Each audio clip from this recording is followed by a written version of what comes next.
How could they have come all the way from where they came from and passed the road, entered Owerri town? Did they not meet security people on the checkpoint? Did they not see them coming? Why didn't any of the police or armies in different checkpoints call Abuja or call their people to tell them of some group of hoodlums? And they entered and used almost 3 hours to do everything they did.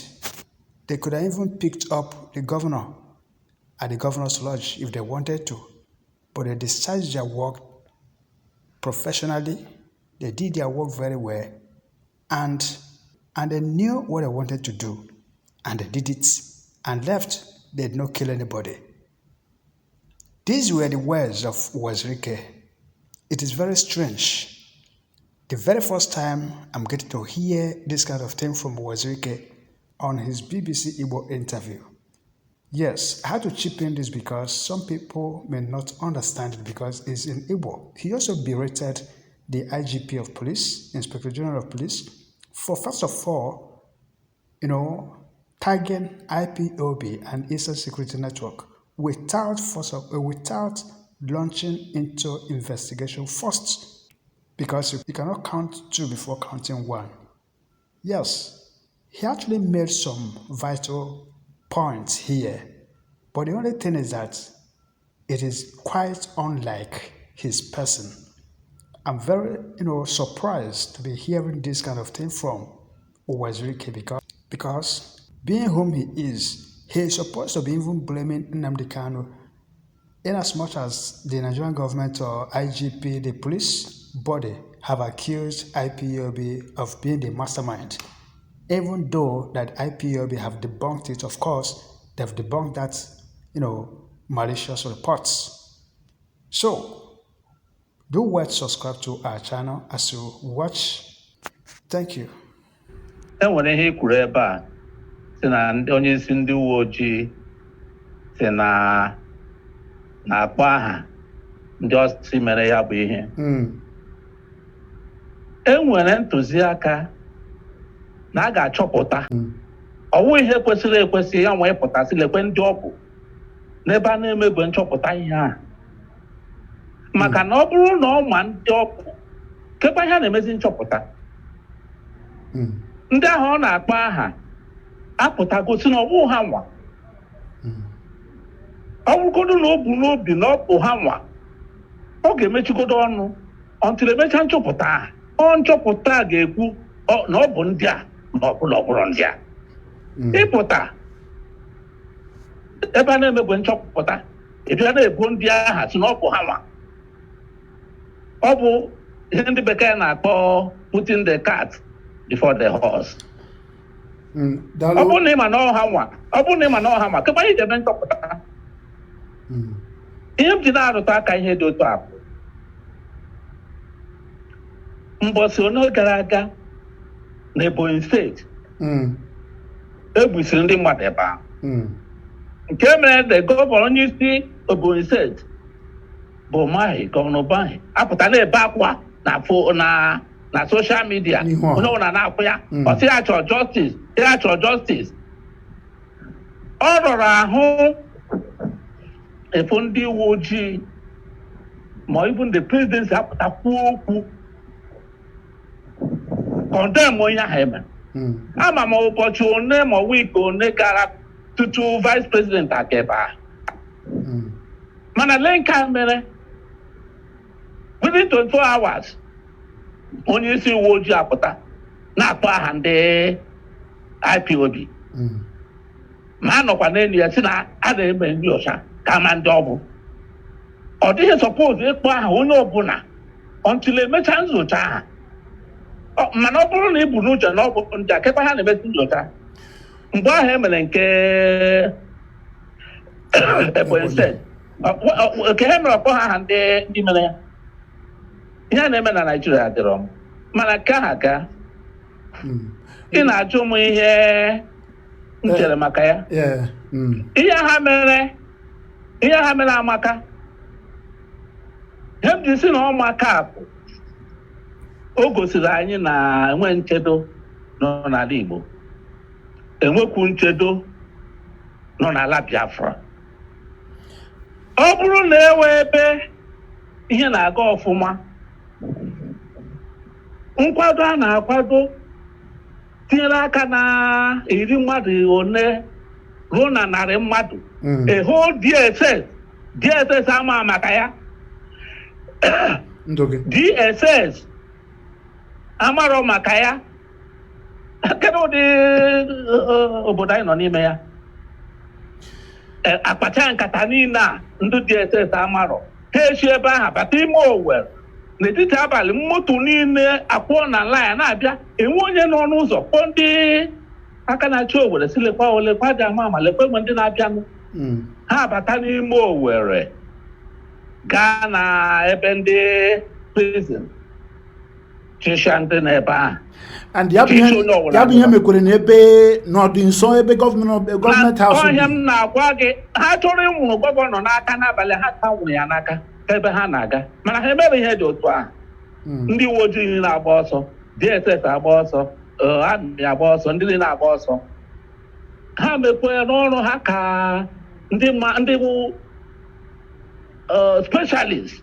Enwe onye ha gburu, ha release onye ọbụla gaa ebe ha na-aga. Sọsọ ebe ha ka m weliri ha aka elu, enwe onye egburu. Nna m ukwu, ị na-ekwu na ị weliri ndị mere ihe aka elu? Ezigbote aka elu. Mụ ha m ga-enye ha mmanya. M ga-enye ha mmanya. Ele otu eji plana. Chee ka m kwụsị ya. Ka m kwụsị ya. Ihe na-eme na Nigeria, anyị na-glorify incompetence. Ọ bụrụ na obodo ndị ebe m gụrụ akwụkwọ, by now the IG they suppose resign. Isheba ha pụọ. The Director General of DSS is supposed to isheba ha pụọ. Ha amaghị ha na-eme. They are incompetent. Kenyi na-ekwu ihe a. Kenyi na-ekwu ihe a nwere ike ime na Banana Republic. Ọ bụ obodo dị ka Nigeria. Ị na-ekwu na nkata akpaga karịrị 100 people DSS amarọ. That means there's no intelligence network. Echi ebe ahụ bata ime Owerri na seat of power, mechaa ihe niile n'ebe ahụ, nwa onye n'ime ha ejidere, not even one. What are you talking about? Esi na m mmanya ha mmanya, m ga-enye ha mmanya. Ị ma na before this time, m na-ekwubu na enweghị security problem na South East. Mana ihe a ka abịa zi m, ịchọta ụmụ ka ha ziri ya si na ihe m na-ekwu enwere isi. Mana nna anyị tupu nke Owerri eme n'ọdị nso a, ịmana na a na-awakpo ndị uwe ojii maọbụ ndị amị maọbụ o meela ya ugboro o meela na Anambra ugboro o mekwela na ụfọdụ ebe n'Imo steeti, o mere n'Obowo, o mere na mba anọ, awakpo ụlọ ọrụ ndị uwe ojii, gbuo ndị uwe ojii, anara ha egbe. Na Anambra steeti enwekwara onye uwe ojii akpọga mmadụ n'ụlọ ikpe, awakpo ndị ahụ, nara ha egbe. Ihe ndị a na-eme na obere. Ọ bụ na nwa mgbe ka ama ha akpụ isi, ka ọ bụ na agụba adịghị nkọ. Kedu ihe mere o ji dị ka mmadụ nọ n'ụlọ ewu na-amụ n'ọgbụrụ? Ọ bụrụ ihe a na-agwa gị si na amaghị arụ ndị nchedo obodo Nigeria amaghị arụ. Ị na-anya, ọ bụghị ịzụ egbe ihe eji alụ agha abụ ya. E nwere ọtụtụ ihe ndị a nwere ike ịkwụsị bifo emewe. A sị na mgbe a na-ata nkata ebi Owerri na ndị DSS nụrụ ya, ma ọ bụ military intelligence aka akụsa ya ebe ahụ. Ọgụdụ na-anụ ya, ha si n'ụzọ na-abịa. A sị na e nwere ndị gwara ndị uwe ojii gbara ha ama na ụzọ ebe ha ka aka apụta ha. Mana enweghị dị otu a. Lee weta ego for defense for ịzụ ngwa agha MNK ha kerie ya ebe ahụ. Kwenụrụ ka ọkwa Minister of Defense Organic kwere mgbasị mbọ na ego ewepụtara eji azụ ngwa agha ka na-ekere eke. Mgbe a na-ewere ego ndị a kee ya kerie ya, ihe ha ekwesịrị ime iji eme agaghị eme ya. Apụtazi bụ ka ihe na-alaghachi azụ. Kedu ka ị ga-ekwetewu na ihe dị otu a nwere ike ime n'Owerri? the state capital, nke a bụ ụlọ gọvanọ, nke a bụ ụlọ ndị uwe ojii, nke a bụ prison. Ha ncha n'ofu ebe, a group of boys numbering over 100 abịa mee ha ọba ewe chụpụsịa ha ncha gaa na ụlọ uwe ojii chụpụ ha ncha. Ha nọ up to today. Starter, Commissioner of Police has resigned, Inspector General of Police has resigned, Director of DGSS has resigned. You are incompetent. You should leave that place. OIPOB. When you have not even investigated, you have not concluded the investigation, you know, apportion blame. Why did you set up the investigation in the first place? Ha sụrụ oyibo si na no ihe a na-akpọ preliminary investigation, ya bụ na mmalite nyocha ha mere na ọ ya gosiri ya. Ị na-ekwu na enweghị ihe ha ma ha na-eme. Ihe enweghị ha ma ha na-eme. A sị na ha ma ihe ha na-eme, ma na ha mata n'ụba ha na abụzụ ha. A sị na ha ma ihe ha na-eme, ndị uwe ojii akwesịghị ịgba ọsọ ụdị ọsọ ha gbara. Ka ị na-agbara ọsọ? Oke ị na-ekwu a na-asara ha egbe eme nke a. Onye zụrụ ọfụma zụọ ya ọfụma na ihe gbasara ịlụ agha abịa dana ya egbe ka ụmụntakịrị ka gosiri na ya ọzatụrụ enweghị isi. And hụkwa na ihe dị otu a na-eme onye ka eme unu eke nkwụcha ebe unu nọ unu si ha elekwa ụdị ha ga-eme eke nkwụcha enweghị nkwụcha ọhụrụ unu kere. Ihe a na-eme over the weeks, over the months, no preparation. Ọ dị mma ugbu a n'ụbọchị gara aga ka onye isi ala Muhammadu Buhari onye nọ na mba London ugbu a na-anata ọgwụgwọ ka o kwuru okwu site n'ọnụ ndị na-ekwuru ya wee sị na o nyela ndị uwe ojii iwu nyekwanụ ndị agha iwu ka ha banye n'Owerri ka ha gaa ma imi n'ala wee shipụta ndị niile mere ihe a bụ ndị ọ kpọrọ n'ihe ahụ o dere ọ kpọrọ ha terọrist, ndị niile bụ ndị oyi ndụ egwu aka ha dị n'ahịa na o nyela ndị agha iwu nye ndị uwe ojii iwu ka ha banye n'ime Owerri ma imi n'ala wee shipụta ihe ndị a niile. Kedu ihe ị chere gbasara ihe a onye isi ala kwuru? Ihe m chere gbasara ya bụ nke mere na Ebonyi steeti wee ọ mapụtara nye ntụziaka iwu dị otu ahụ ebe ahụ egburu over 30 people. Onye ụdị iwu dị otu a ọ wụzie maka na a gbara police station ọkụ ga-release ndị prisoners ka ọ na-enye iwu dị otu ahụ. So ebe a egburu okwu onye ọ na-enye iwu, mana ebe egburu mmadụ onye rụ iwu. Ihe a ga-egosi gị na ihe federal gọọmenti dị interested n'Igbo land bụ ihe ụlọ anyị hostage anyị nọ ndị mkpọrọ ka anyị ncha nọ ebe egburu mmadụ nye ha iwu si gịnị mere eji mee ha gbuo mmadụ protect ha maka na ha bụ ndị ke gị. Abịazie ebe a na-egbu ha mmadụ nye iwu ọkụ n'ọkụ within 24 hours. Maka gịnị? Ile ka m si na-eme ihe m ji na-ekwu ihe a obi adịrọ ọmụmụ. Before this time, HM nwere security, amabe nwere security enwe. Not only in the southeast though, lee na the whole north, abịa Ghana school, kpọkọrọ ụmụaka niile na-agụ akwụkwọ. A ga-anọ ebe a na-akpọkọ ha gaa over 3, 4, 5 hours. Akpọrọ ha gaa kpọmgbe gaa dobe ha ebe nzuzo. Enweghị ebe a ga-ahụ ndị uwe ojii ga-ekwu okwu.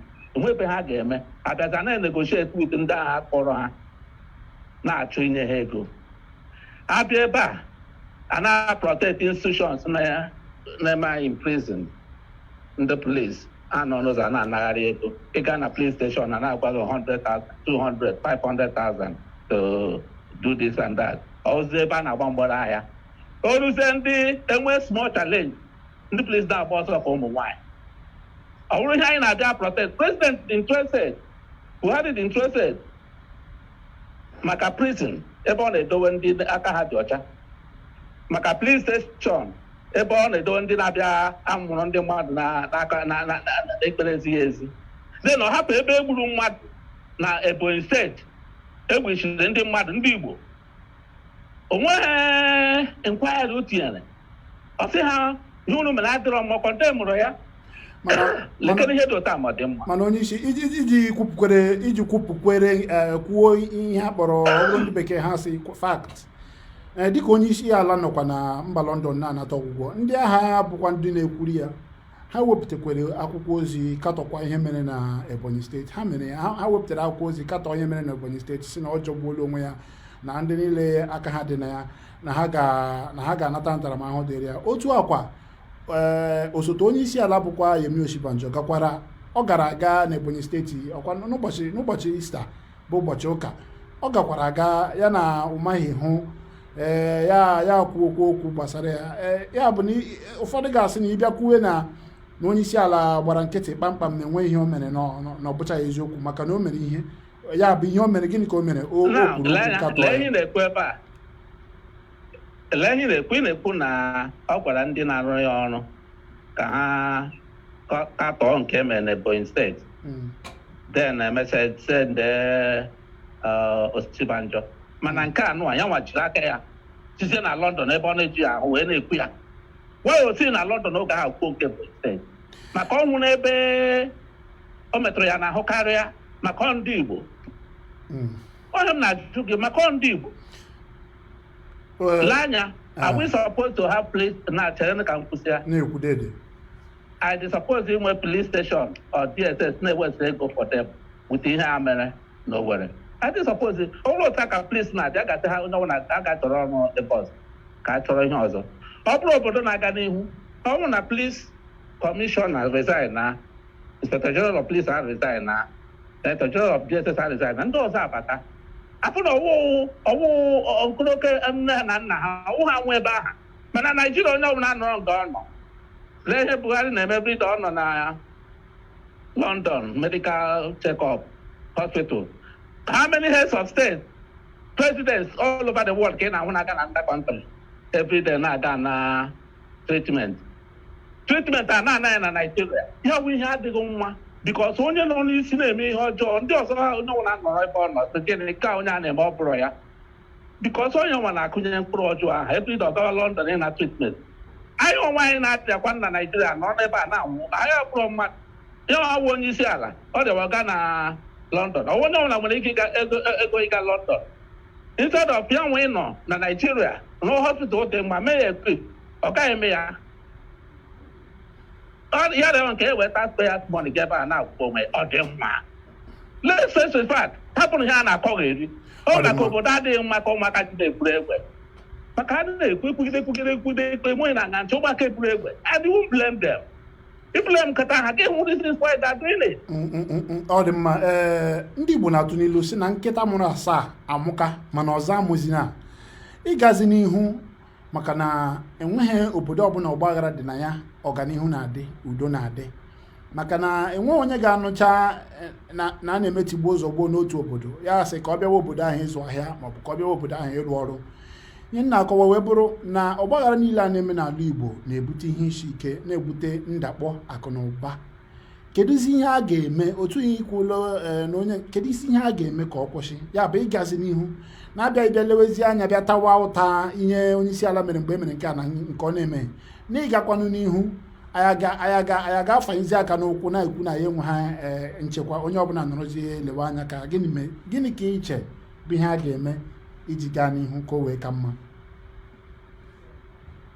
ihe a ga-eme bụ justice for everybody enwe ha na justice ihe niile a na-eme na ịna-anya ndị Boko Haram and oke hapụ Boko Haram ijide ha ọkwa the same president ga-apụta say the train ha put her in the army put her na police but igide ndị ọzọ igbere ha ga tie n'ụlọ nga ndị ahụ ị na-atụ retrain etie na amị tie na police ọkwa mmadụ mụrụ ha ndị ahụ ị kpọrọkwa ga tie na prison ọkwa mmadụ mụrụ ha injustice brings evil ị na-achọ ka esi akwụsị ya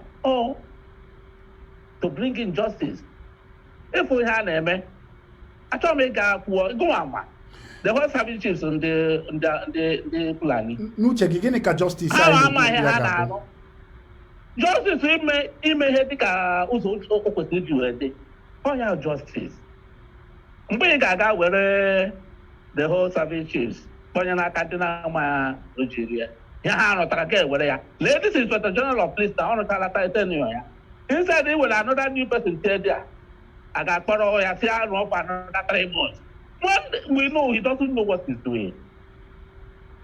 Lee na na-ekwu preliminary investigation you are telling your things are happening and you are not doing anything instead of stepping aside get some big and na-egweshi ndị mmadụ.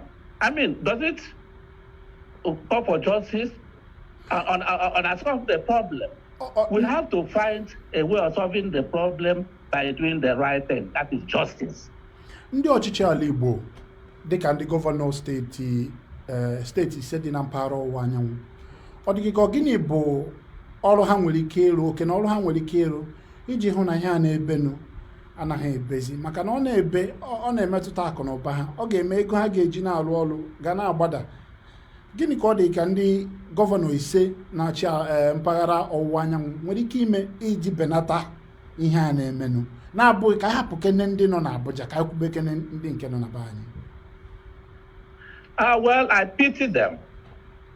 M na-emetere ha ebere m na-emetere ha bụ mbọsị anụwa ụnyaahụ ka m na-ajụ sị ndị a bịara mee ihe a sị ha nụcha ihe dịka awa ịtọ ebe ahụ si asị ọkwa Obinze nọ hịa ka ihe mere ndị Obinze abịa nyere ha aka ofu onye asị mmakwa na bifo ndị Obinze abịa na prezident ga-asaịnụ bifo ndị amị apụta nsọ ọ bụ eziokwu m echeta mana prezident ga-asaịnụ ọkwa nke nọ London. Mgbe ọ na-aga London anọrọ m n'ọkwado onye ọtete ya nọchitere ya chịrị bụrụ ọtọriti niile gaa London ọ from London ka ọ ga-esi eme ya tụọ ya nwunye na nwụ then ịbịazie na-asị gọvanọs ọwụ gọvanọ ga-anọ n'ụzọ gbochiere ndị na-abata Owerri sị ha bata ọwụ his work all the work of the police ran away. Will you blame the governor? Ndị South East governors anyị na-ekwu him this nam na-emetere ha ebere their hands are tied. If Ebonyi State governor over the time ọ nọ na-support even this Fulani herdsmen na-protect ha na be ya but if ihe mere ya ha ga-agbusha ndị be ya ọpụtazie na-ekwu okwu na-ekwu ihe ndị ọ na-ekwu before enwe nka ihe na-emerụ ebido kwuo ihe na-ekwu before because of ka ihe si na-aga ihe a nọ na Nigeria bụ ahụ ihe bụ eziokwu agaghị eme ya a na-eme nke na-awụ ya ndị Hausa mee ihe Fulani mee ihe n'ugwu Hausa enweghị ha ga-akọ ya ha bịa na be anyị na-egbuchi ndị be anyị enwe ebe ị ga-anọ na kọt lekwe ndị agbụrụ ndị a lekwe ebe a na-ekpeghị ikpe na kọt dị ụta lekwe ebe a ga-aga kpọchie ha n'ụlọ nga ahapụ ha mee ka ha na-enweghị ha mere then ịnwụzie ndị ọzọ mee gị kpọrọ ha ga-akpọchie na prison ndị ahụ ịkpọchie na prison ha wụ mmadụ ole ka ịkpọchiri na bụ ndị na-emege mpụ niile na North ọhụrụ ga-ajụ onwe unu. Ụfọdụ na-ekwu na dịka ndị gọvanọ mpaghara ọdịda anyanwụ ya bụ ndị a na-akpọ South West na bekee ụfọdụ na-ekwu na ha gbakọrọ aka ọnụ ebe ọ bụ na ọchịchị ndị ọrụ nchekwa nke etiti adịghị ha n'aka ha gbakọrọ aka ọnụ wee hibe ọchịchị ọrụ nchekwa nke ha nwa na onwe ha nwee ike iji aka ha na-ahazi na-agwa ha ihe ha ga-eme nke ha kpọrọ Amoteku. Ụfọdụ na-ekwu na ọ dịkwa ka eme ihe dị otu a na mpaghara ọwụwa anyanwụ na ọ ya ga-aka mma ebe ọ bụ na ndị gọvanọ ọwụwa anyanwụ enweghị ikike ịgwa ndị ọrụ nchekwa nke gọọmenti etiti si alekwa ihe unu ga-eme ka ha mee ya na ọ ga-adị mma ka ha were aka ha hazie ọrụ nchekwa nke ha. Ọ dịghị ka eme otu a ọ dịghị ka ihe ọdịkudo nwere ike ịchị na mpaghara ọwụwa anyanwụ. Ịmara onye mba ọbụla ị ga-ahụ na ekwugo m ihe gbasara ihe anyị na-ekwu and nkata m na gị na-akpa ugbu a m gwara gị sị gị na tutu ihe a mere ụnyaahụ eme na m na-echebu na enweghị security issues or problems na South East mana oge ihe a mezi ka m bịa ama na anyị nwere security problem otu a ka m feel na the governors kwa na-ele ya anya. The governors na-echebu na South East is safe maka na ihe a mere ugbu a onye ọbụla ga-esi it very well. Ịpụrụ na gọvanọ of Abia State ọ kpụta ego kọfị na Ụmụahịa yes ha ga-emesịa sete the whole thing abịa na nke Amateku ka I think they will start doing something like that ugbu a ha hụrụ na ihe emebisiala maka na mgbe anyị ncha nọ chere na enwere sekuriti agba na enwere sekuriti nọ mana ugbu anyị hụrụ na enwere sekuriti nọ na anọgharịala ịbụ mmụọ onwe m n'ebe a kamgbe ihe a mechara ka m ji na-ajụ onwe m ajụ so na mmadụ gbọtọrọ tako na enwedo sekuriti mmadụ nwere because mmadụ a na-abịa nwụrụ ya ka ọkụkọ so onye ọbụla ga mana ihe m na-ekwukwa bụ ọ dịghị mma ka steeti the purpose of the government of state is to protect lives and property. But when the state fails to protect lives and property, here may be voila. Because more I believe in non-violence. I told me that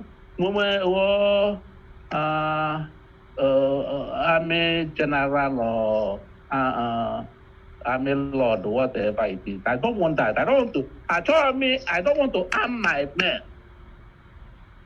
I have the money to buy arms too. I must tell you, but I will never arm my men. Mana, everyone got a leg down, you'll be forced to do what you don't want to do. In a place, about 100 men should not, but I say, but not one of them was caught. They attacked a whole central police station. Saka, it gives concern. Ọ dị mma dịka anyị ga-eji nwayọọ na-achịkọta ime na-ekwu okwu na-ekwu na ugbu a ka o doro ka anya komkom hoo ha na enwezighị ezi nchekwa na mpaghara ọwụwa anyanwụ mana a sịkwa dịka ịbụ onye na-azọ nwere onwe Biafra otu onye ọzọkwa na-azọ nwere onwe Biafra bụ onye isi IPOB a na-ebo na ha mere ihe a bụ Nnamdi Kanu ọ na-ekwukwe kemgbe na-enweghị nchekwa na mpaghara ọwụwa anyanwụ dịka ị na-ekwu na ugbu a na ka agụma na ka ọ na-edoga anya mana ya nwa ị na-egekwe ntị n'ihe ụfọdụ ihe ọ na-ekwu ọ na-ekwukwe ya ahụ ha nke mere o ji wee sị na ha mere o ji wee kepụta otu ahụ ọ kpọrọ ESN ka ha na-echekwa ọwụwa anyanwụ ya bụ na ugbu a ị na-eche na o nwere ike ya bụ na nwa amadi a na ihe ahụ mere dabara adaba ọhịa m na-agwa gị m gwara gị ebe a sị na tutu ihe eme na m chere na m dị right isi na South East enweghị ihe dịka security problem nọ ebe a mana ugbu ahụgwọ m na mụ dị wrong ya nwa dị right because ugbu a ka m na-achọpụta na enweghị new security arrangement in place maybe ọ kara m fụ nke aha mụ afụrụ ya that way ọ ihe a meziri ka m ji maa na ọ bụ eziokwu so onye ọbụla ga-abazi n'ụlọ ugbu a leba ihe anya mara ka e ga-esi bee ihe na South East onye a na-agwa nwoke na ya pụọ n'anwụ na-agwa ịkpasị ya pụọ n'anwụ so onye a na-echekwa na-eche onwe ya mana ihe m na-ekwu okwu ndị ọwụ oke n'ọrụ ha ilekọta ihe gbasara nchebe obodo ị ga-ama ihe ị na-arụ chi ebe ahụ pụọ leave the place. The position is not only for you. The Inspector General of Police is supposed to have left that position since, because his occupying the place does not help security network. The Commissioner of Police, Imo said, is supposed to resign. He's supposed to have resigned. The Director of SSS, Imo said, and National Director of the General, is supposed to leave office to teach people a new beginning, a new system that if you can't grasp very, very well, you leave the space for another person. And when the Gaka no, in a chair also, my hand now. Ọ dị mma ka anyị wee pịakọtazie ya ndị a na-akpọ unknown gọọmenti ọ bụrụ na ị nọ na soshal midia ọ bụkwa na ị na-anụ ị ga na-ahụ ihe mkpamkpa a na-akpa a na-ekpọ unknown gọọmenti ụfọdụ na-ekwu ha na-asị na ha na-eto unknown gọọmenti ndị okenye na-ekwukwe na okenye anakwa ha anọ n'ụlọ ewu na-amụ n'ọbụ ọ bụrụ na ndị unknown gọọmenti a na-ege gị ntị ugbu a gịnị ka ị ga-agwa ha ma ọ bụrụ na ha ga-egere gị okwu nke a bụ ajụjụ nke mbụ m chọrọ then ajụjụ nke ịbụọ m chọziri ịjụ gị ka anyị wee chịkọta abụ enwere ihe nwere ike ma ndụmọdụ ma ọ bụ okwu ị ga-agwa Maazị Nnamdi Kanu gbasara okwu ọ na-adị ekwube na soshal midia nke ụfọdụ na-eche na ọ ya na-akpalite ajalite ndị a na-akpata ọgbaghara ka ha gaa n'ihu na-akpata ọgbaghara dịka ụfọdụ si ekwu maka na okwu mgbe ụfọdụ dịka okwu ya ọ na-akpalite iwe na-ajalite ndị mmadụ.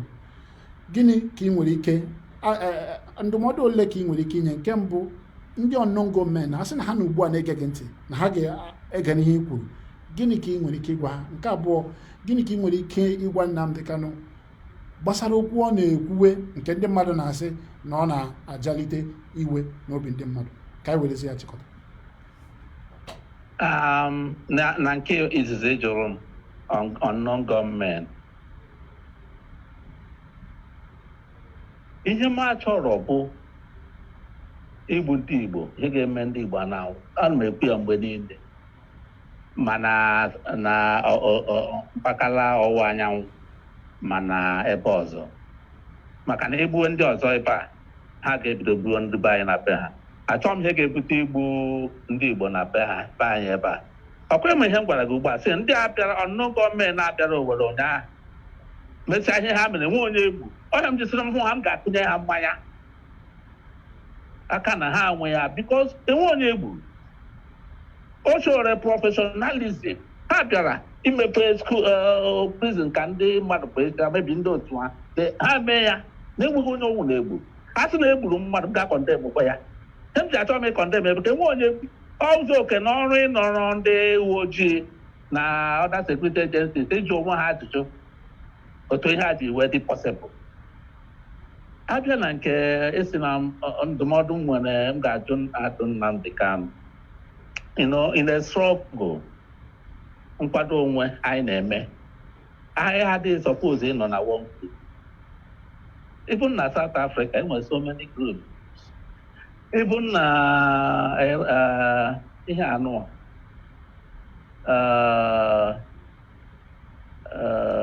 even na India, ebe niile a na-anụ na one group. Grupu nke ya, ọ sị na ekwugidere ya okwu ike ikwu okwu abụ ya na ihe na iti a na-ege ntị bụ force. Ọkwa na eziokwu. And ihe ahụ ọ na-eme na-enyere ya aka. Ọ bụ na America ma London ka ọ nọ, but ụmụaka na-agere ya ntị. Ọkwasị na asị na ha nwa mere ya, but o nwere ike onwe ike mobilize ime ihe dị otu ahụ. Ha nwere confidence ebe ọ nọ. Ọ na-enwe confidence ebe ọ nọ, a ga-emewu ya and ọ ga-emewu ya. Ihe ahụ ọ na-eme na-eji nja ndị otu ya helps him, ọ na-enyere ya aka. Nwaanyị ga-ejisi ya kwụsị ya maka ọ na-enyere ya aka. Ị nwere ike ịnọtụ hundreds of us. Ihe ahụ ọ na-enyere ala Igbo aka. Ọ dị ka ọ na-enyere ala Igbo aka otu ahụ si ekwu maka na ọ na-eme dịka m si kwuo, ụfọdụ na-ekwu ugbu a na ịga ahịa na otu ụbọchị ị ga-ahụzi ndị ahịa maka na enwezi onye ọ na-abịa na onye ọbụla na-eche n'ala Igbo ebe a na-agba ọsọ kwarapụ. Ajụjụ ka m na-ajụ bụ anyị ncha niile ihe onye ọbụla chọrọ bụ ọdịmma ndị Igbo. Dịka anyị si ekwu, kedu ka a ga-eme ka ọkara ndị Igbo mma? Maka na obibi aghara taa enweghị onye Igbo ọ dịrị mma. Ọ ya ka ị na-anya ama m ihe ị na-ajụ m. Ihe ahụ ị na-ajụ m enwere ike ga-enweta ya. O teela nkọndem akọndem na Nnamdi Kanu, kọndem IPOB, kọndem the system of violence and all that. Mana enwere ihe ndị ga na-akwụ efu at times gị mee shift your position. Ihe mere na Ebonyi set mbọchị gara aga mana ọ ga-emewu ihe anyị na-anụ na-emebu na North before epụta ebe n'ala Igbo more organized murder of people, egbucha ndị mmadụ. Ihe a ametụghị mbụ, ama m na ụdị ha ga-emewu. Kamgbe ihe a mere, anọnụ m n'ọdụ sị lekwa na onye ọwa na-ekwu achọrọ m ka ịghọta ebe m na-aga, maka na ihe a mere na Ebonyi steeti ama m na ọ ga-emewu n'ala Igbo ebe na o mere n'ihu anyị. Tụọ ụdị ihe ndị ga-akwụsị ọgwụ otu a mba ọgwụ otu a ka makwa ebe nke ọzọ. Maka na ụdị ha oge ebe ya ka onye ụmụntakịrị enwe ihe mere echi nke ka ya eme. That is why I chose to be condemn onye ọbụla. Ama m ịchọga ka m bịazi nke a mma kwunye ahụ ịchọrọ ka m kwuo mma kwu ya maka na asị enwere na-agba afa ile otu ga-esi mara ihe m chọrọ ka m kwuo dede. no em na-agwa gị nwaanyị na nkịta na-ata anụ emeka esi mee ya anụ ọhịa m na-agwa gị maka na ụdị ihe a na-eme gị laba anya gachaa achịcha si ihe a na-emezi otu a mba oke lee otu esi si outside ma ọ naghị ụmụaka mere ịbata ebe a n'Owerri ụmụaka ọ kụzigoro anyị maka ịnọrọ mgbe ị na-arahụ ụra n'etiti abalị sị na ị nwere sekuriti outside mana ihe abịa na gosi na enweghị sekuriti nọ ịfụ na ihe dị otu a na-eme mmadụ change position automatically ịghọta ihe m na-ekwu ihe na-akpata ihe okwu na-akpata okwu ọwụ na ihe na-agazi ọfụma ị ga-anọ sị ọ dị mma ka udo nọrọ mana ndị nọ n'isi a na-achọ udo a na-eme decorating n'obodo ọ na-awa eweta ego for defense nke eji azụ ngwa agha people eke ya then ndị bandits wụdị ndị nwe obodo ka ihe chọrọ ọnwụ na gọọmenti cannot continue let them hand over to the bandits ama na ọ bandits na-achịzi obodo onye ọbụla anọ ọzọ ma na ndị na-achị obodo bụ bandits enwe onye m na-akọntem. Ọ dị mma anyị ga-achịkọtawazi ebe a maka na ikwuola otu obi gị dị mana ekwukwa elu ekwu ala ndị Igbo tụrụ n'ilu si udo ka mma na ụtọ ka tọwara wee tọta ihe maka na enweghị ihe mgbaghasị enweghị ihe ji eme ọgbaghara enweghị ihe ọbụla ọ ga-ewetere onye ukwu na onye nta maka ndị na-esonyere anyị na BBC News Igbo onye anyị na ya nọrọ tata bụ Maazị Rafo Uwazurike bụ onye ọnụ na-eru n'okwu ma abịa na ihe gbasara ịzọ nwere onwe Biafra o so na ndị isi ọ ya bụ onye isi Masọbụ bụrụkwa onye isi otu ọzọkwa ha sokwa na ndị bidoro otu ọhụrụ nke a kpọrọ Biafra de facto gọọmenti maazị amam unu onweela okwu amam otu anyị nweela okwu ha kwuru gbasara ihe mere n'Owerri na nso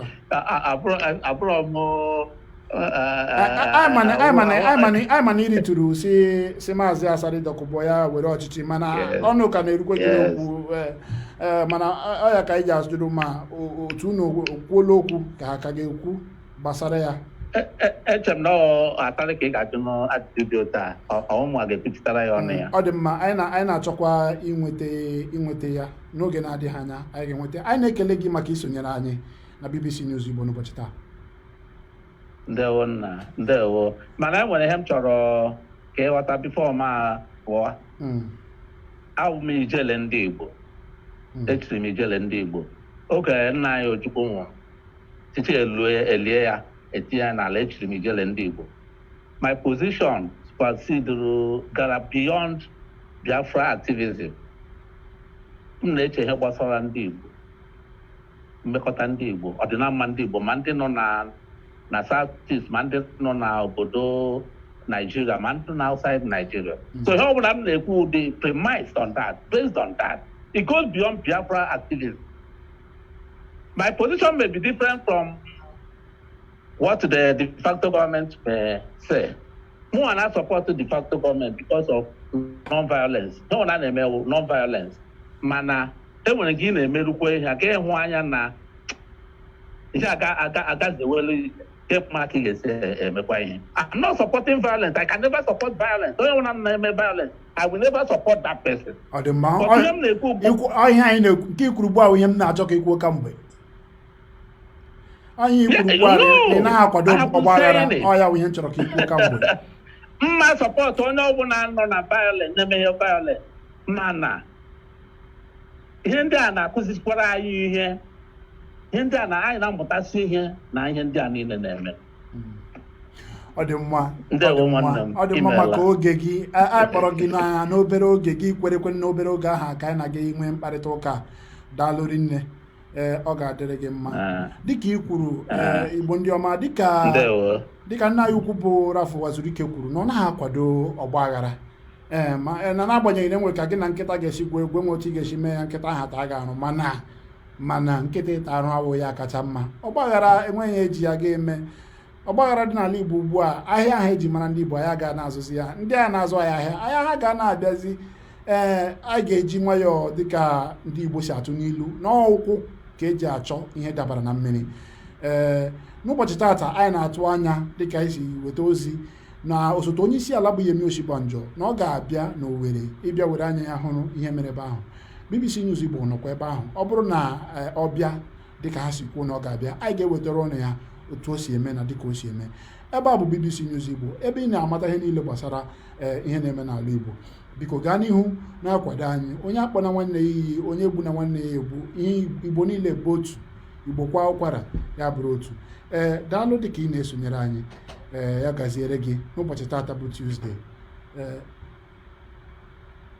N'oge na-adịghị anya, ana m enweta ozi dịka a na-ezitere m ozi ugbu a na obere oge na anyị ga-esonyere ndị nke anyị ndị nke nọ n'Owerri.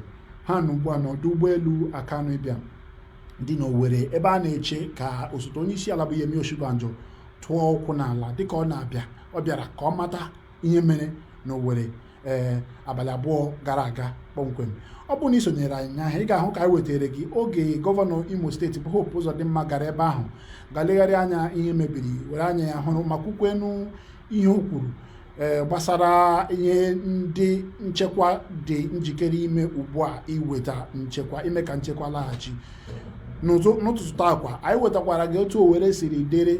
Anyị gagharị na ogbe niile dị n'Owerri, ọkachasị ebe ahụ ihe mere, hụ na ndị mmadụ agagharịwala mkpa ha, ndị agha apụtawala.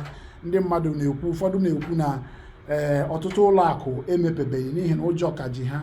Ha sị na ha ga-emepe ganye na ha enweta ikikere n'aka ndị ọrụ nchekwa sị ha mepee. Ọmụ ihe ndị a ka anyị kwuru maka na obodo na-adịghị mma agaghị azụ ahịa na ya azụ. N'oge na-adịghị anya anyị ga-ewetara gị dịka o si aga ihe osote onye isi ala bụ Yemi Osibanjo na-ekwu gbasara ihe mere n'Owerri. Igbo bụ Igbo, anyị na-ekele gị. Ebe a bụ BBC News Igbo. Ebe ọbụla ị nọ n'ala Igbo maọbụ n'ala Naịjirịa, biko onye ọbụla onye achọ n'okwu, anyị ejighị ịchọ okwu mara ala Igbo. Ya bụ n'oge na-adịghị anya ugbu a anyị ga-agafe n'Owerri. Aha m bụ Chukwuneme Obiejesi, nwa Chimelọgọ ka a na-akpọ m. Ịkpọ m nwa Chimelọgọ, ntinye aka na-akpa enwe ihe nwere nye gị ya. Dịka anyị na-achọzi dịka Maazị Dede Uwazurike, a sị na ị nwere ike ịpụzi ugbu a ka anyị sonyeziere ụmụnne anyị ndị nke nọ. Okay, ngwa, thank you. Ndewo, thank you. Imela. Daalụ, ya gaziere gị. Larry nọ na gate. Ya, ọ nwesị m ihe a MP Ogini. Ndewo Igbo ndị ọma na-ege ntị, dịka anyị ka nọ ugbu a na BBC News Igbo, ebe ihe niile na-eme.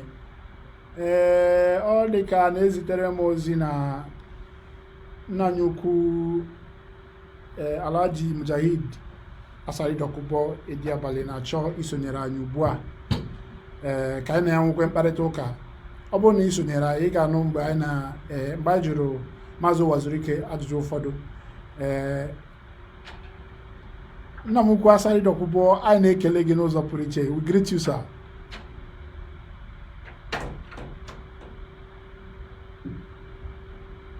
I don't know. Good afternoon, sir.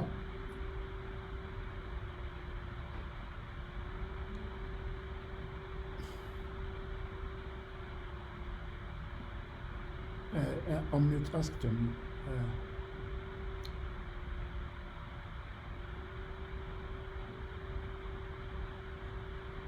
Ọ pụkwala ugbu a. Ọ batakwala.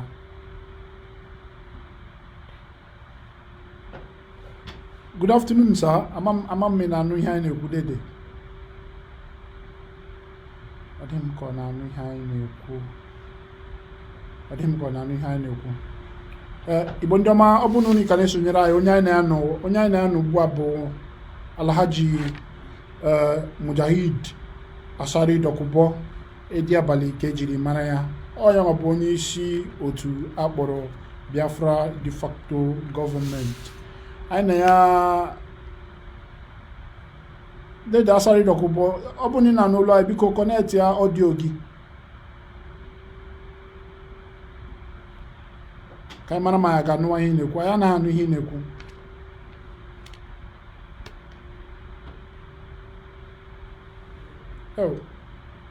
Anyị na-ahụ gị ọfụma. onyonyo gị dị clear, video gị dị clear, mana ya na-anụ ihe ị na-ekwu cha cha cha cha.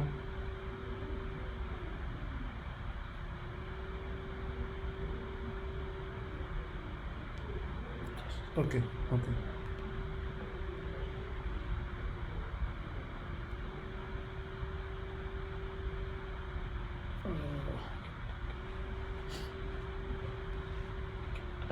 Ọ dị mma, ụmụnne m ndị Igbo ndị na-esonyere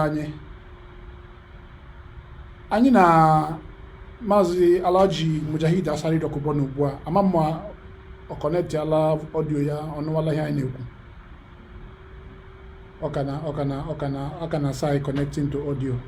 Ya bụ biko agalebe ọbụla ka anyị na ya ga-anọ ka ọ gwakwa anyị ihe ọkachasị ihe anyị na-akpa bụ ọkachasị etu ndị uwe ojii Naịjirịa si wee kwuo na ndị mere ihe a, ndị kpara kpamkpa n'Owerri bụ ndị otu na-azọ nwere onwe Biafra nke akpọrọ IPOB. Cheta na gọọmenti Naịjirịa machiri ya bụ otu ma kwuo na ya bụ otu bụ ọkpọrọ ha otu ndị na-eyi egwu dịka gọọmenti Naịjirịa si wee kwuo. Ha wepụta ụnyaahụ wee kwuo na ha amachiela ya bụ otu, ha pụta ụnyaahụ wee kwuo na ọ bụ ya bụ otu ka aka ha dị na ihe mere n'Owerri n'ọdị nso a. Wee na-ajụ ụfọdụ ndị sokwa na-eme ihe nwere onwe Biafra kedu ihe ha chere gbasara ya bụ ihe. Ọ bụrụ na ọ bụ eziokwu na aka IPOB dị na ihe a, kedu ka ọ dị? Mana ya jụọ na Maazị Uwazurike o wee kwuo mwute ya wesị na o kwesịghị ekwesị etu ndị uwe ojii si pụta na ozugbo nje wee kwuo na ọ bụ ndị IPOB mere ihe a ebe ha na-emebeghị nnyocha, na ọ dịghị mma ka ha kwuo ya bịa na-asịkwa na ha ka na-eme nnyocha. Na ọ bụrụ na ha ka na-eme nnyocha, kedu otu ha si mara na ọ bụ ndị IPOB mere ya bụ ihe? Nke a bụ ihe Maazị Uwazurike kwuru. Anyị wee sị ka anyị jụkwa Alhaji Asari Dokubo. O sonyerela anyị ugbu a, mana anyị na-enwe ihe ahụ ịnụ ihe ọ na-ekwu. Ka anyị lekwa anya mara ma ọ ga-agazi ugbu a. Ndị na-akpara m aka n'igwe, biko nụ bịa nụ kpara m aka n'igwe a, ka anyị mara ma ọ ga-aga n'ihe ọ na-ekwu. Hello sir, can you hear us?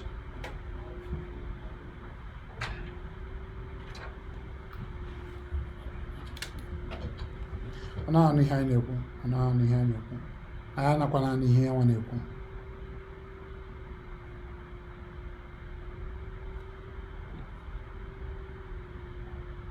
Ọ pụkwala ọzọ.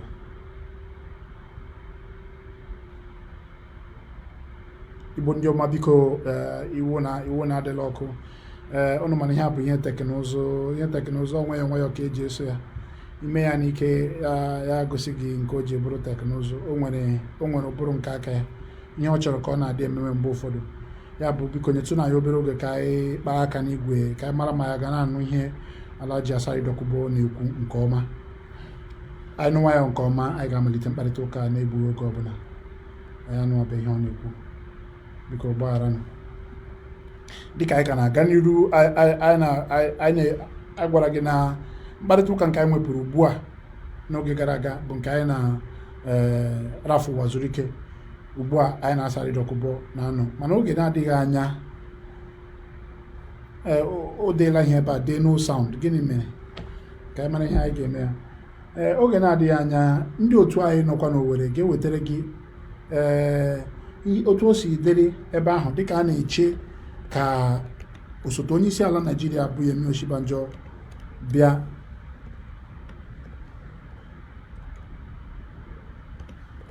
gbaa ụkwụ n'Owerri ka ọ mara etu ihe si gbatakwuru. Ya bụ ozugbo ngwa ngwa ọ gbara ụkwụ n'Owerri, dịka anyị nọ na Akanu Ibiam ọdụ ụgbọelu dị ebe ahụ na-eche ya, ọ bịa ozugbo anyị ga-agafe n'Owerri.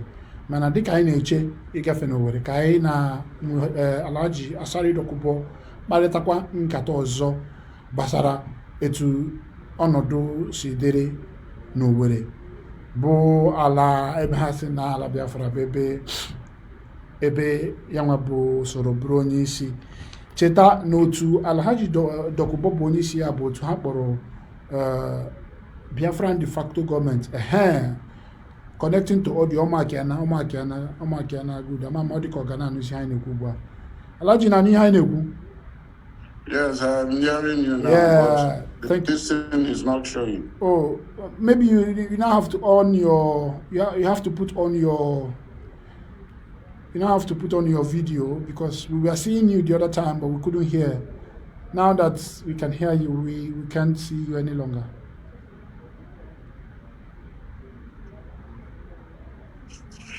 I don't know. Maybe it's to put on your video again because we can hear you now, but we can't see you any longer.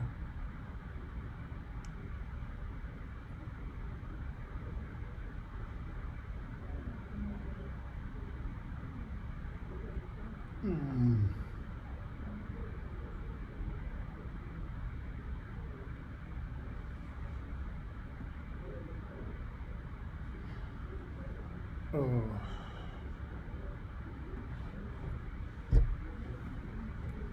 We have sacrificed. We have sacrificed the picture for the audio. for the audio. Oh, is that what? So we are not going to see your face? Is that what you're I'm saying? coming. Okay. Hello, are you hearing? Yes, I can hear you. I can hear you quite loud and clear. Yes.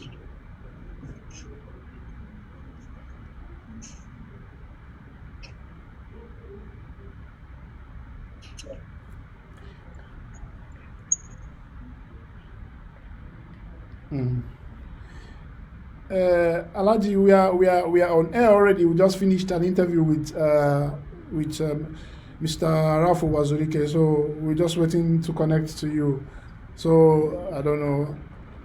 Perhaps while you work on it, maybe we could just go on. Without the video, if you can. Yeah. Without the video, I think we can go on. We can go on. No problem. Let's go on. Thank you very much, sir. Thank you very much. We are discussing the recent events in Owerri on Easter Sunday, where some people attacked the police headquarters and the prisons there, freed a lot of inmates, and touched some of the places. So we thought to hear from you, especially now that the police have said categorically that their preliminary investigations showed that IPOB and ESN were responsible for that attack. What do you think of that, sir? For me, it's a very big disgrace on the Nigerian state. It shows decay of all the institutions under General Muhammad Buhari. You see, when you dig a pit for somebody, you will, at the end of the day, most times you fall into that pit. They dug a pit for Goodluck, and they are falling into it.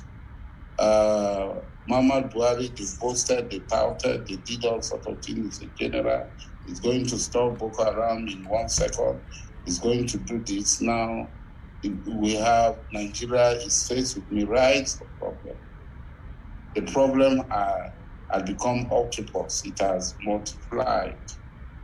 And everybody is in this problem now. Everywhere in the country, everywhere in this contraption called Nigeria, we have this problem. I cannot say IPOP had come to deny that they are the ones who attacked. IPOP and ESN are laying claims of attack. If they had come out to deny this attack for whatever reason, then we have to give them the benefit of doubt because they are denied. Why did they claim the other attacks and deny this particular one? So are there other groups unknown to the government that are operating other than IPOP and other groups? These are the issues that we have to look at. It's a systematic decay under Muhammad Buhari. When you allow your people to kill other people, to go into the land of other people, to rape them, to maim them, to destroy their crops, and to kill them. This is the consequences of what had gone. Alaji, it would sound like you are in support the way you are talking now, it sounds like you support the recent happenings. Is that the case? I am not in support of it. I can never support it because the vast majority of the people that will be killed there will be our fellow Biafrans, will be Igbo people. We cannot be carrying out attack in our land to the detriment of our people when there is no corresponding attack in other place. The Fulanis in our farms are in our land. They are not doing it in Sokoto or Kano or Zapara. It's in our farm at Okigwe, at Olu, at Ohazara, that they are carrying out this activity. They are not carrying it out in Kano. So if we direct our attack at a police station where we know that 90% of the people at that police station are our own people that will be killed, then we are systematically supporting what these our enemies are doing. Because all attacks are concentrated on our land, on our people. What we are saying is that does not remove the fact that there is a decay, institutional decay at all levels, where the army will run when they see people carrying gun, where the police will run when they see people carrying gun, where the prison warden will run when they see people carrying gun. That shows so much disaffection within the system. There's a total collapse of institutions. All institutions have collapsed under General Muhammad Buhari. That is the truth of the matter. I am an avowed enemy of IPOB and this thing because whatever is their approach is not going to get us Biafra. Whatever is their approach, for me, they are working for the government of the Nigerian state. Having said that, ESN and IPOB had been claiming responsibility for smaller attacks for purposes of propaganda and show, publicity.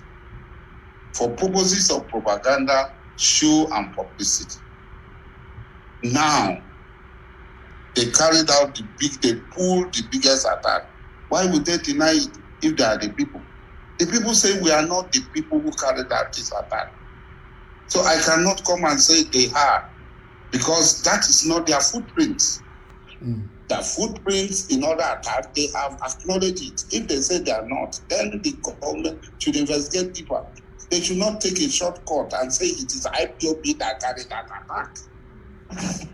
They should not say so. They were not the people who asked IPOB to accept the attacks of previous attacks. Why did IPOB not carry this attack? This attack is the biggest attack that can ever take place. The state police headquarters was burned down. The correctional facility was burned down. And what are the things that were taken away from there? And who took them?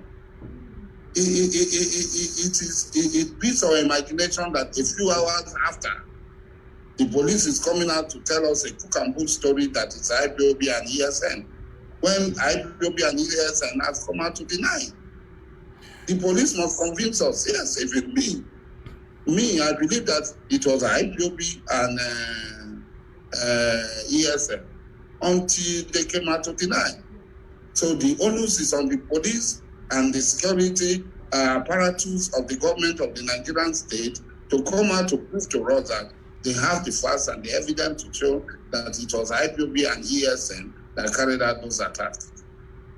Now, going forward, sir, what do you think should be done to improve the security, especially in the southeast of Nigeria? Because if you followed recent events, you would hear policemen and law enforcement agents being attacked on almost a regular basis in the southeast, in Anambra, in Imo State, in several places where police stations have been and police patrol vans have been attacked and policemen killed, and how do you suggest, what do you think could be done to improve the security, especially in the southeast of Nigeria?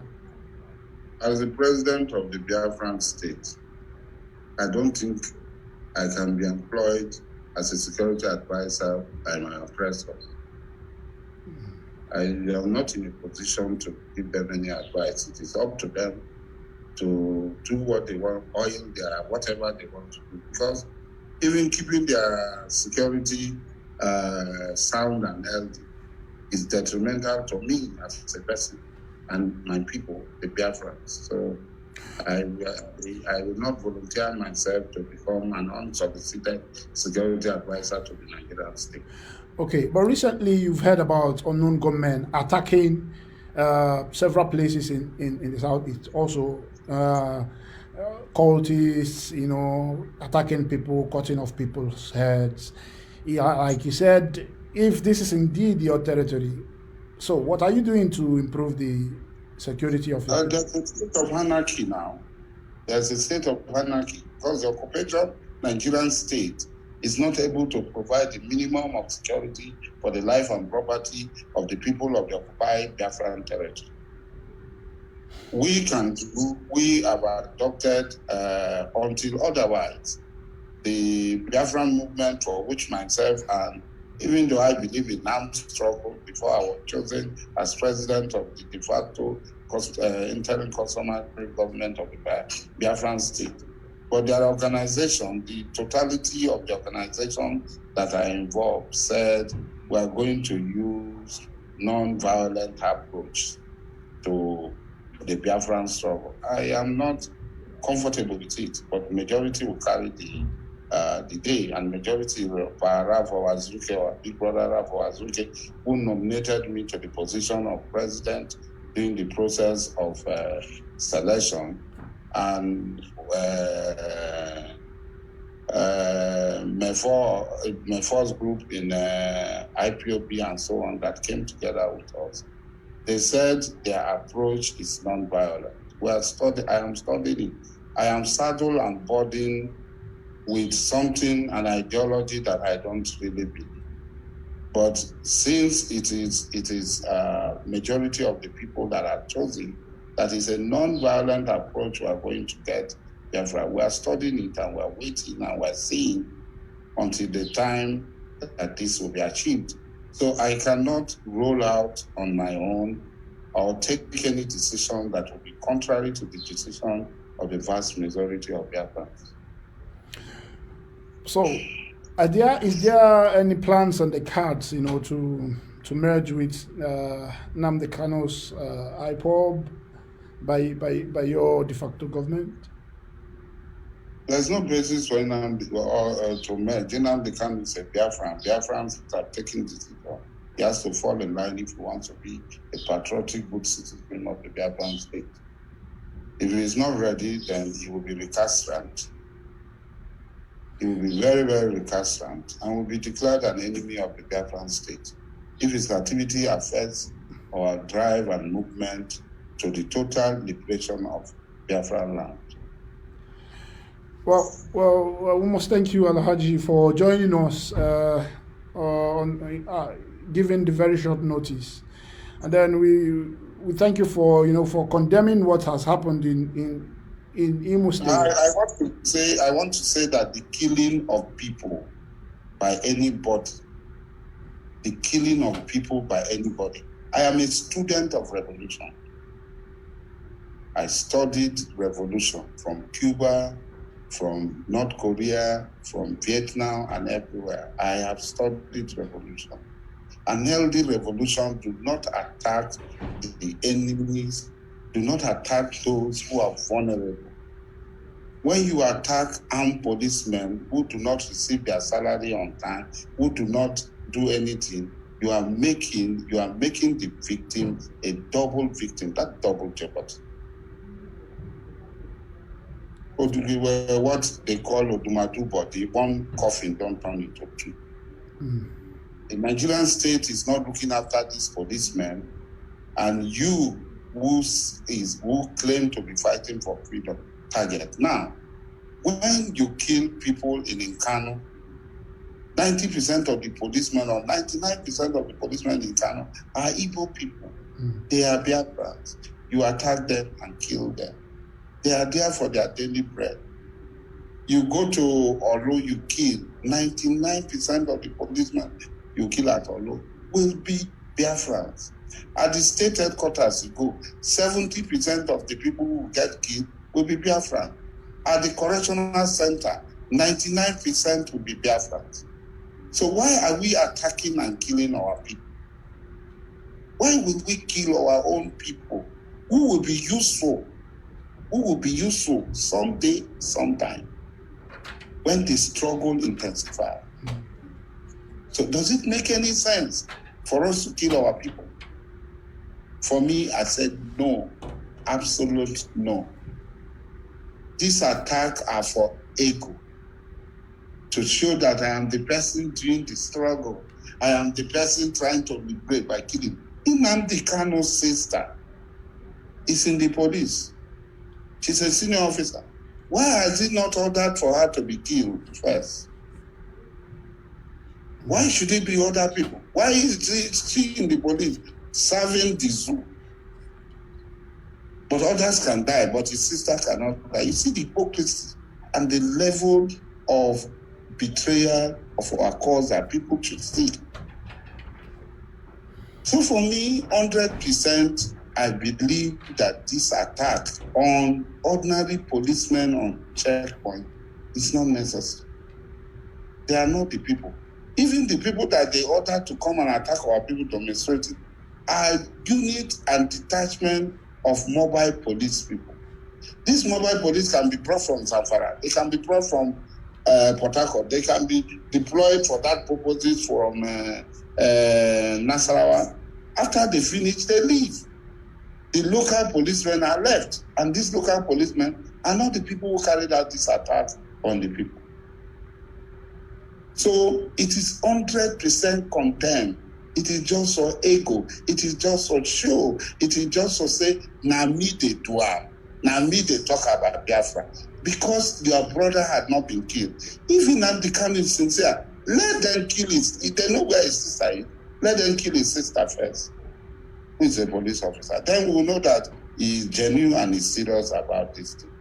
But any other thing is just for show and is of no use. But that, as I said before, that does not mean that the Nigerian state had been fair. Extrajudicial killing and on so on that took place at different places. And they cannot even defend and guarantee the security of their servicemen. They left their servicemen as sitting dog to be attacked. So there is total institutional collapse in Nigeria under General Muhammad Buhari. Thank you very much. And it is thank you very much, Alaji Dokubo. We thank you so much, especially one big takeaway we would be taking away, we want our audience to also be taken away from this interview is that there is no need waylaying policemen as law enforcement agents in Igbo land, because if you claim you are fighting for Biafra, majority of the people you are killing and sisters and the killings are needless, like you said. And we also understand, like you said, that even though you may not agree with it, you are watching to see how you can push this Biafran struggle using the peaceful method, which like you have said, is not what you want, but then you have to go ahead with it because that's what the majority wants. And that's how a democracy should work. Thank you very much, sir, for joining us at such a short notice. Thank you very much. Bye-bye. Thank you. Igbo ndị ọma na-ege ntị, anyị asụtala sopere anyị ga-abịazi maka na ụnụ mana onye anyị na-akpara nkata bụ Asari Dokubo, ọ bụghị Igbo ka ọ na-asụ, ọ bụ onye Igbo, ọ bụ onye Rivers State, ọ na-asụ Igbo. Ya bụ anyị ga-abịazi bịa chịkọta ya ebe a dịka na mkparịta ụka anyị n'obere oge anyị chọrọ ka anyị nụ n'ọnụ Ebere Ekopara bụ nwanne anyị onye ọrụ BBC Igbo nọ na Owerri, ebe a na-eche ka osote onye isi ala Yemi Osibanjo gbaa ụkwụ dịka ọ bịara njem nleta, ọ na-aga ime njem nleta. Anyị na-achọ ka anyị na ya ka ọ kọrọ anyị otu ihe si gbatakwuru ugbu a, mana dịka anyị na-eche ka Ebere sonyere anyị, ama m na ntị ga-aka anyị nke m ịnụla ihe onye ukwu na onye nta kwuru. Ọgba aghara enweghị ihe eji ya eme. Ọtụtụ ndị uwe ojii na-arụ ọrụ n'ala Igbo eke ha abụọ maọbụ eke ha atọ, abụọ na ọkara n'ime ha bụcha ndị Igbo. Ndị Igbo onye bụrụ nwanne ya anaghị eko na o gburola mmadụ, maka na onye na-awakpo na-egbu bụ nwanne gị. Ọ bụrụ na ige ntị, enwere akụkọ BBC News Igbo wetara gbasara nwatakịrị nwaanyị gbara afọ 22 bụ onye uwe ojii ka sonyere uwe ojii ọhụrụ. Nwatakịrị nwaanyị sonyere ndị uwe ojii na-erubeghị afọ 2, mana ndị a na-akpọ ndụ gọọmenti na-awakpo ha, gbuo nwatakịrị nwaanyị ahụ wee tinye nne ya n'ihe iru uju, n'ihe iti aka n'obi, n'ihe iti ikikere eze. Mgbe anyị gara n'ezinụlọ nwatakịrị nwaanyị ahụ n'Enugu steeti, onye Igbo ka ọ bụ, nne ya wee na-ebe akwa arịrị na-emetụ n'obi, o wee bụrụ ihe mmadụ ibe ya tinyere ya n'ime ya. Onye a ka Asari Dokubo na-akọwa na ọ jọgburu onwe ya, maka na ị gaghị ekwu na ị na-achọ ka obodo gị dị mma, o webụ na Igbo nwanne gị obodo adị mma. Ọ bụrụ otu ha ka o si eme, dịka Asari Dokubo si kwuo.